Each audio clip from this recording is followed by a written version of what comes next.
फूल की तरह खूबसूरत एक लड़की के कपड़े बेरहमी से फाड़ दिए गए। उसका नग्न शरीर डॉक्टरों के सामने खड़ा रहा, जैसे वह कोई प्रयोग करने की वस्तु हो। उस पल उसकी इज्जत खून की तरह जमने लगी, एक भारी बोझ की तरह उसके दिल पर बैठ गई। लेकिन लड़की के मन में अभी भी थोड़ी सी उम्मीद थी। उसने सोचा, अगर वह इस बेबुनियाद परीक्षा में सहयोग करे तो शायद इस भयानक जगह से भागने का मौका मिल सके। लेकिन हकीकत उसकी कल्पना से भी ज्यादा निर्दयी थी। एक नर्स ने उसे बेरहमी से पकड़कर बर्फ की ठंडी पानी से भरे टब में धकेल दिया। ढक्कन बंद कर उसे अनंत ठंड में कैद कर दिया गया। उसकी चीखें अस्पताल की बेरंग दीवारों से टकराने लगी। शरीर अनियंत्रित रूप से कांपने लगा और होठों की लाली धीरे धीरे फीकी पड़ गई। यही था वह डरावना जल चिकित्सा जिसे अवज्ञाकारी मरीजों को सजा देने के लिए इस्तेमाल किया जाता था। और इससे भी भयानक बात यह थी कि अमीर परिवार खुद अपनी बेटियों को यहाँ भेजते थे।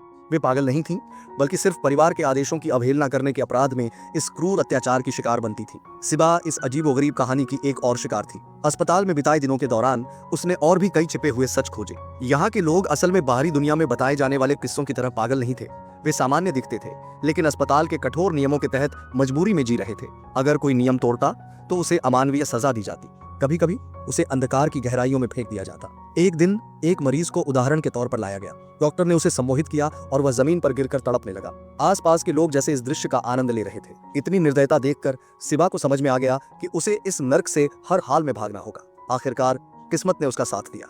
एक दिन डॉक्टर ने उसे अकेले में बड़बड़ाते हुए देखा और सोचा कि उसकी मानसिक हालत और बिगड़ गई है, इसलिए उसे इलाज के लिए ले जाने का फैसला किया। ठीक उसी समय सिबा ने अचानक डॉक्टर की कई साल पहले मर चुकी बहन का जिक्र कर दिया और उसका विवरण इतना सटीक था कि यहाँ तक कि वह छोटा सा बंदर भी नहीं छूटा जो उसकी बहन को बेहद प्रिय था। असल में सिबा का बचपन से ही अलौकिक दुनिया से संपर्क था और यही वजह थी कि उसके परिवार ने उसे यहाँ भेज दिया था। डॉक्टर हैरान रह गया।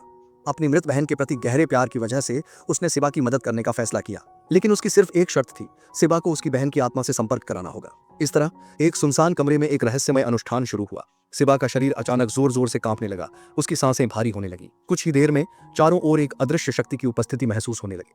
आखिरकार बहन की आत्मा सच में वहां प्रकट हुई और सिबा के माध्यम से अपने भाई से एक अविश्वसनीय संपर्क स्थापित कर लिया। यह एक अद्भुत घटना थी। सिबा ने अपनी विशेष शक्ति से इस मानसिक अस्पताल के अंधेरे पक्ष को उजागर किया और अंततः इस भयावह जगह से सफलतापूर्वक भाग निकली।